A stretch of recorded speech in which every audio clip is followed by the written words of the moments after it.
The odds are increasing. Abdul Carter could be available at 4th overall, but might the Patriots pass? We'll examine here on Patscast. Clock's ticking down in the draft room heat. Rabel staring down that decision seat. 4th overall. Welcome to Patscast. I'm Brad Whitaker. Good to be with you. The NFL draft is just days away. And I gotta say, this has been the longest lull between free agency and the draft I've ever experienced. You know, last year, maybe it's just the comparison to last year with the quarterbacks and the Patriots potentially selecting Drake May or Jaden Daniels. This year has just been a long slog of rumors and are the Giants going to take a quarterback? Are the Browns going to take a quarterback? All that stuff has been going on, and I'm just ready to get it over with at this point. And you'll want to subscribe here at Patscast because we have one final mock draft before the draft coming your way. But first, I want to talk about the possibility here of Abdul Carter being available at 4th overall for the Patriots. Now, we've said going into this draft, everyone has said that there are two blue chip players here, right? You got Travis Hunter, who is moving up all the mock draft boards, seeming less and less likely each day that he'll be available at 4th overall. He's, of course, wide receiver, cornerback, blue chip prospect number 1A. Blue chip prospect number 1B, of course, is the edge rusher out of Penn State, Abdul Carter, who seems to be moving down the mock draft boards. And there really isn't a good reason why, in my opinion. Because all of the concerns with Abdul Carter, the red flags, if you will, have been concerns for a while now, right? The foot injury that he was dealing with at the end of the season, didn't participate in the NFL Combine this year, was a little bit banged up heading into his college football playoff game. It looks like he's going to be fine and cleared, and nothing really catastrophic is going on there. There's also the off-the-field incident that he had in 2024. Again, this is old knowledge. This is nothing new. But he faced a misdemeanor assault charge after an altercation with a tow truck driver who was towing his car for parking without a permit. He was accused of pulling the driver from the truck and causing a fractured rib. Carter completed a rehabilitation program and no further issues have been reported, with many viewing it as an isolated incident. That's according to Grok on X. So, I don't know. Tow truck drivers, they're never fun to deal with, so, I can empathize a little bit there, but that is a bit of a concern, a misdemeanor assault charge. I know none of us are happy to get our car towed when it happens, but those are the red flags, right? And the fact that he is not exactly considered a high character guy, right? As Phil Perry put it on his podcast, or on Tom Curran's podcast earlier this week, he would not be the most selfless individual on the team. And we know that Mike Vrabel, this whole offseason, at least with free agency, really stressing building a culture. That's the type of player that he wants to get, is a real culture guy, a Milton Williams, a Harold Landry, Spillane, Mac Hollins at wide receiver. These are good, tough football players, guys that could assume leadership roles very quickly in the locker room, and guys that are going to help bring up the young guys. But part of the reason you do that is so you can take chances on these blue chip prospects in the draft. And bring in a guy who maybe has a bit of a dynamic personality, like Abdul Carter, who is going to be a real difference maker on the field for the Patriots. And you can imagine if the Pats were to add Abdul Carter there. Christian Barmore, blood clots are no longer an issue, hopefully. He's back out there and healthy. You pair him with Keon White and Milton Williams. You got Harold Landry coming in there from time to time, Spillane. Patriots have the potential to have the best pass rush in the NFL after having arguably the worst pass rush in the NFL during the 2024 season. So adding a guy like Abdul Carter, we know what the needs are for the Patriots. You probably want to add a good wide receiver in the first or second round. And the biggest glaring hole, of course, is the left tackle spot. So if you're going to draft a guy like Abdul Carter and he's available for you at 4th overall, well, you're gonna boost your defense in a way that is going to prevent teams from scoring, and that might be the trade-off worth not drafting a tackle early in the first round and passing on a guy like Will Campbell, who obviously has his question marks with the arm length and the wingspan and the shoulders and all that, but looks to be at least a serviceable NFL left tackle and could be a real star at left guard if it doesn't work out there. So, yeah, you are taking a risk there. There is a trade-off, but, if Abdul Carter is still on the board at 4th overall, that is a real... I feel like you got to take him, right? Unless for some reason he is not this blue chip prospect you thought he was. But here's the thing. There might be another blue chip prospect on the board that is similar to Abdul Carter, who we really haven't talked about much on the podcast, that his name has been coming up quite a bit the last 2 to 3 weeks. And that is Jalen Walker, the linebacker / edge rusher hybrid player out of the University of Georgia. And this is a guy that I've seen going in the late 20s in many mock drafts, not just a handful of mock drafts. Lots of mock drafts have this guy falling in the mid to late 20s, but I've also seen him going to the Patriots at 4th overall. So, I don't know. He could go anywhere between 4 and, say, 28, 29. Jalen Walker, a lot of similarities to Abdul Carter in the sense that, Abdul Carter did start kind of as a linebacker and moved over toward the edge his last year at Penn State. Jalen Walker is more of a hybrid type between those two positions, but if the question is, if Jalen Walker is not that much of a drop-off between Abdul Carter, and you have the character concerns and all of that with Carter, might the Patriots consider taking Jalen Walker instead?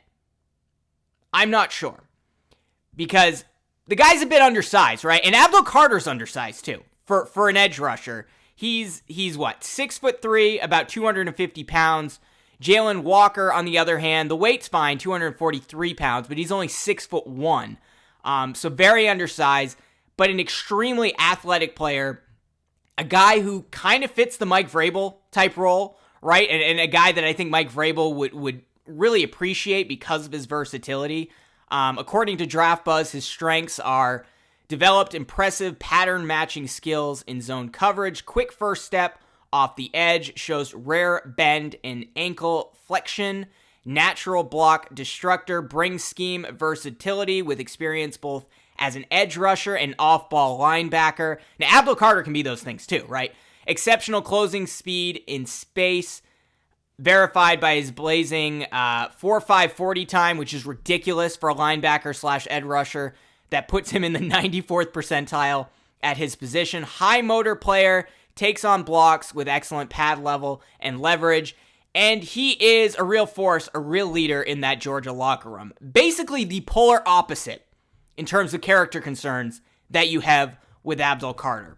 Again, I don't see the Patriots passing on Abdul Carter if he's available at 4th overall. But if Mike Vrabel is going to follow what he did during free agency, and he cares about the locker room, the culture, the potential red flags, the character concerns, and if he sees Jalen Walker as not that far off from Abdul Carter, then why wouldn't they take him?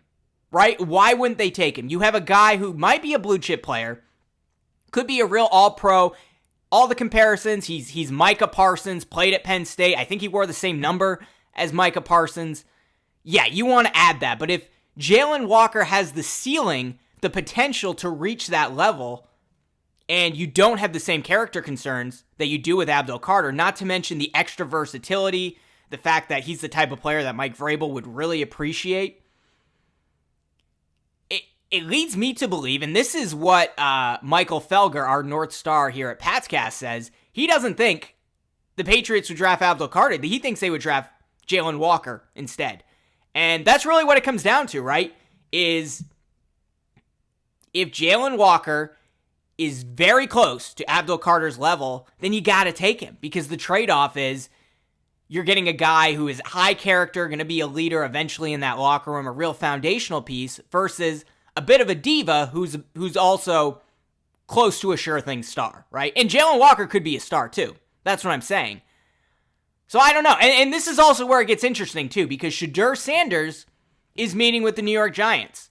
And there's a lot of smoke there about whether or not the Giants are going to pass on Abdul Carter, and it seems increasingly likely that Travis Hunter is going to go second overall to the Cleveland Browns. So you got Cam Ward first overall to the Titans, Travis Hunter going to the Cleveland Browns, and then you have the New York Giants, who have two very good, highly paid veteran edge rushers. Now, I think Abdul Carter is going to be better than both of those guys, but and you could draft him and then trade one of those, Thibodeau or the other guy that they're paying. But wouldn't it just be better to address the quarterback position? Not to mention, and I've said this before, Brian Daboll is trying to save his job. And having a developmental quarterback who either assumes the role midway through the season or is a guy that you're looking to develop and can take the reins in year 2 or year 3, that's enough, I think, for Brian Daboll to keep his job. Because right now, you got Jameis Winston and Russell Wilson out there, a roster that's iffy, an organization that really has been a dumpster fire for the last half decade, maybe the last decade.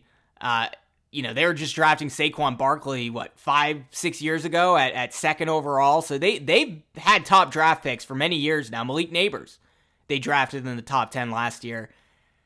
I was shocked that Brian Daboll came back. He would have been in consideration, I'm sure, for the Patriots offensive coordinator position. But he's on the thinnest of ice at this point. And you want some optimism in that organization. You want ownership there, and I think the Giants do have good ownership. You want them to be encouraged, and they have been patient.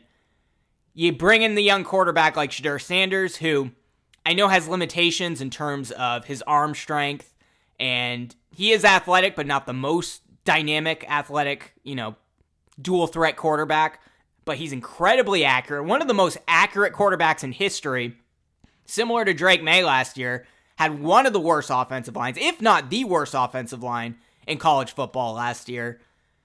And there's also the buzz that comes around with bringing in a guy like Shedeur Sanders. That's not a football reason to bring him in, but that's something that will bring up the rabbit ears of the owner, who's going to sell jerseys and bring a lot of buzz having Deion Sanders' son playing for the team. So, and I'm going to do a mock draft in a few days, and we'll come to a final decision on what I think is going to happen here, but it's pretty close, right? Like, we get the argument for the New York Giants to not take Abdul Carter at third overall, especially with all the needs that they have. They may be looking to trade back, too. And if they're going to find a trade partner, New Orleans Saints, the New York Jets, Pittsburgh Steelers, one of these quarterback-needy teams, the Las Vegas Raiders, then they're going to take a quarterback too. The Patriots will have Abdul Carter there available at fourth overall. So as of right now, it might be a coin flip whether or not the New York Giants do it. I know a lot of people feel very strongly that they are not going to take Shedeur Sanders, that it's lying season, but they have all the incentive in the world to take a young quarterback right now. I don't care if they added Jameis Winston and Russell Wilson. We know both of those guys are not long-term solutions in New York. I think he might be available, and then the Patriots are going to have a very tough decision if that's the case. Then you also have the tackle question, right? Will Campbell, Armin Membu. I don't think Armin Membu is going to be selected by the Patriots. If I had to guess right now, shorter than Will Campbell, does have longer arms, maybe a little bit more athletic, but plays on the right side. More of a question mark. I mean, the reason Armin Membu moved up all these mock draft boards is because he had just a ridiculous NFL scouting combine.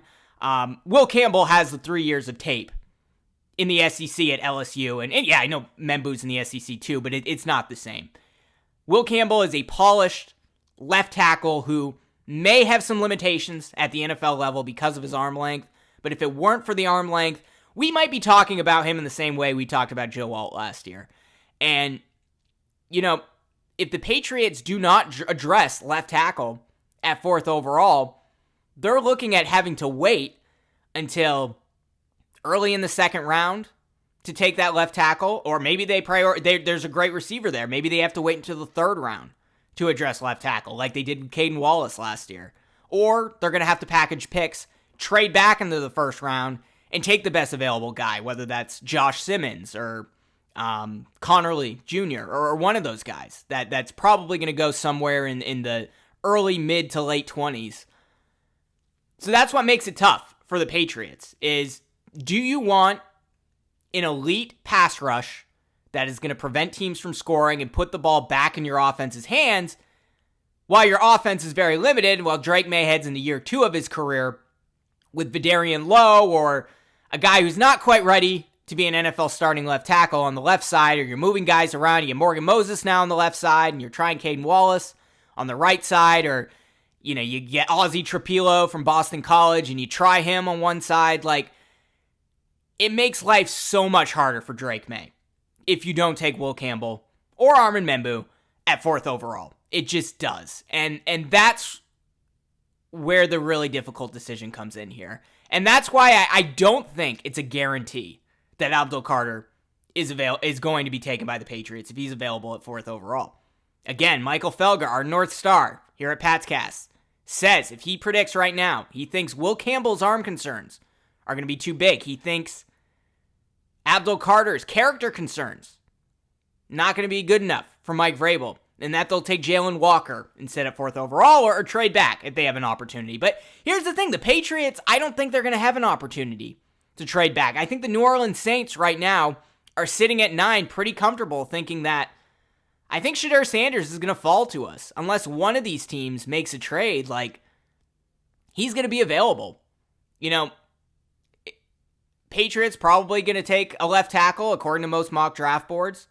Then you have Mason Graham, who seems to be a lock at Jacksonville. Ashton Genty probably going to the Raiders with the next pick.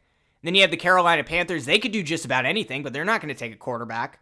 The Jets might, but they just added Justin Fields, and I think they unwisely think they can develop him into a long-term starter. Maybe they can. There is some potential there for Justin Fields. We were all having that conversation a year ago with the Patriots. If I were the Jets, I would consider Shedeur Sanders, but that just doesn't seem like the smart move that they would make. So I think the Saints are sitting pretty comfortably at 9th overall. And who else do you consider, right? The Pittsburgh Steelers. Then they're at 23, 24th overall. So then you're talking about them having to trade you their 2nd and 3rd round pick, and then you're not picking until the 20s, and you're getting a bunch of future firsts back. Not a bad idea, I guess, long term, but that's not going to help the team right away. And you added all these veteran players. The Patriots want to win the division, and they want to make the playoffs this year. And I think the division is a bit of a reach right now, but the playoffs is absolutely achievable, especially with their schedule, where I see literally 6 or 7 games that they should win at home pretty easily. Look at their upcoming schedule. The full schedule's not out yet, but their future opponents at home, the Patriots have 6 or 7 games on there that you can chalk up as a W. The road schedule is much tougher, but even there might be 2, 3, 4 games that you could chalk up as a win. Then you're a playoff team, right? They need to help this team right away, and they need to give Drake May the protection he needs at left tackle. And that's what makes the Abdul Carter selection so difficult. Because they don't score, then it's fine, right? You can have the worst offense in the NFL. If they don't score, you have enough to get a field goal, right, and win the game. But there's just no shutting down the best offenses in the NFL. Even the Chiefs, who were, for all practical reasons, were shut down in the Super Bowl, they still put up 20-plus points. Drake May's going to need that protection, and I'm not sure you're going to find that in the 3rd or 4th round or even the 2nd round. So that's the thing. The Patriots, Will Campbell won't be the best player available in all likelihood at 4th overall. If it's him, Abdul Carter, who do they take? Do they say, we're just going to take the best player available and then we'll figure out tackle later? We'll take Abdul Carter because he's the best player available. But then again, Abdul Carter has some character concerns, and we think Jalen Walker is just a tick below him, but also has the ceiling and the potential to be as good, if not better, than Abdul Carter because he's a leader at Georgia. So maybe we take him instead. But now, instead of taking the blue chip player everyone's talking about or addressing our biggest need at left tackle, we just took Jalen Walker, who mock draft boards have going at 25th overall. Also, Patriots fans would be livid in that scenario, right? And I feel like we were being conditioned the last couple of weeks, being prepared based on news reports for the Patriots to take Jalen Walker at 4th overall. Now, that smoke has lessened a little bit in the last week or so. The conversation really is around Abdul Carter or Will Campbell or Armin Membu.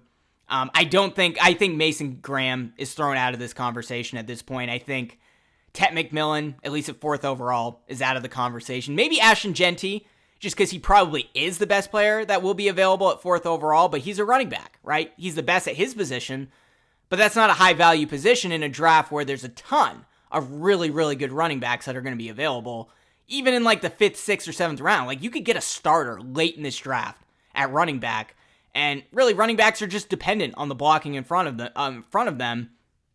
Ashton Genty didn't always have the best blocking in front of him. That's what makes him really a transcendent player, a potential blue chip player in this draft. But I don't know. Maybe you factor him in there, but the Patriots take a running back at 4th overall. Like, fans are going to be livid about that too. And I know Mike Vrabel, Elliott Wolf, and company are not making decisions based on the fans, but they have to make decisions based on ownership. And ownership cares what the fans think. Ownership cares about optics. And Jalen Walker maybe has all the potential in the world, but he is a little undersized, and Abdul Carter has been talked about as the next Micah Parsons, as a future NFL Hall of Famer, potentially. I don't think he's quite on the level as Myles Garrett, just because he doesn't have the size of Myles Garrett, but you know, it really is a toss-up between Garrett and Micah Parsons on who's the best edge rusher in the NFL, and you can get a guy at that quality level right away.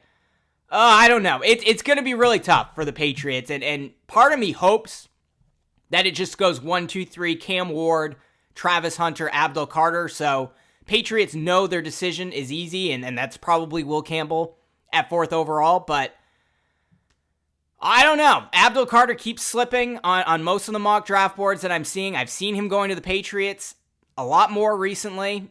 He's up there in the gambling odds behind Will Campbell, at least the last time that I checked. So I don't know, but let me hear from you. Let me know in the comments below, what do you want the Patriots to do at 4th overall? Do you think if Abdul Carter is there, they should just hand in the card right away, take the best player available, and understand, like, we're bringing in a diva, but we got some real veteran leadership in the locker room. It'll work out just fine. Are you really high on Jalen Walker? Do you want them to prioritize outside linebacker or edge at 4th overall in the draft and take Jalen Walker instead, who's a high-character guy, a real leader at Georgia, and a guy who could end up being just as good as Abdul Carter? Or are you in the let's protect Drake May? Will Campbell might be the 10th or 15th best player in this draft, but you got to take the best tackle available, and we don't have to worry about that position at least for another year. And worst case scenario, he's a guard, and we get tackle again next year. Maybe you're a Will Campbell guy. Let me know in the comments below. Curious to hear from you, and if you're watching on YouTube, be sure to like this video, subscribe to this channel, and hit that notification bell, or subscribe if you're listening on Apple Podcasts or Spotify. Again, we'll do one last final mock draft before draft day next Thursday. You're not going to want to miss it. We'll be here at Patscast to cover it. Clock's ticking down in the draft room heat. Vrabel staring down that decision seat. 4th overall and the board is wild. One move here shapes the decade's child. Abdul Carter, raw, mean, fast off the edge, but the whispers are loud and he's on that ledge. Red flags flying, but the tape's insane. He's a quarterback's nightmare, could change the game, but there's risk in the room and silence falls. You don't just bet the house on highlight call. Do you swing for the stars with a heart full of doubt, or bet on the steady when the crowd shouts out? The pick at 4, it ain't just hype, it's future and faith and getting it right. Will you chase the flash or build the core? All eyes are watching the pick at 4.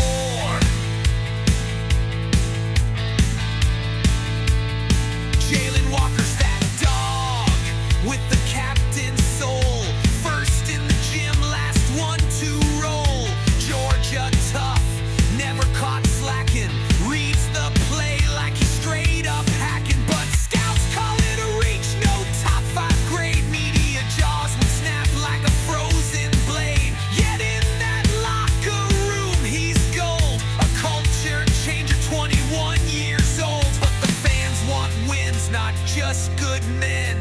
Pick wrong here, you won't get 10. Do you swing for the stars with a heart full of doubt, or bet on the steady when the crowd shouts out? The pick at 4, it ain't just stats, it's trust in the room and guts on the mat. Will you chase the flash or build the core? All eyes are watching the pick at 4.